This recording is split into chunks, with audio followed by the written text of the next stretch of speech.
6টি আসনের মধ্যে 5টি আসন থেকে জামাতের প্রার্থীদেরকে নির্বাচিত করেছে। আজকে গত বছর আমরা যেভাবে এখানে এসেছিলাম তাদেরকে কথা বলার সুযোগ তৈরি করে দিয়েছেন।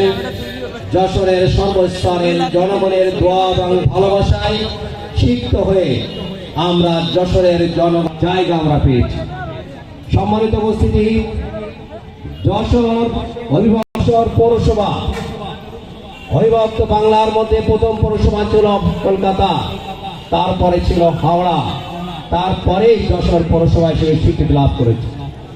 যশোর সাংস্কৃতিক একটা বিনোদনের কেন্দ্র। এখানে প্রায় 50-এর অধিক সাংস্কৃতিক সংগঠন আছে।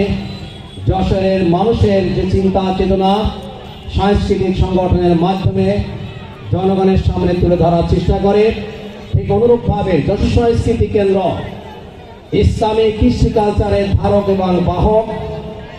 মানুষের মননশীলতা, নৈতিকতা যাতে সুন্দরভাবে তৈরি করা যায়, মানুষকে পারস্পরিক অপরের মধ্যে সহযোগিতা সহমর্মিতার ভাব তৈরি করা যায়, সমাজের নৈতিক ভিত্তি কিভাবে মজবুত করা যায়, সেই কাজের জন্য যশোর সংস্কৃতি কেন্দ্র আন্দোলন চালিয়ে যাচ্ছে।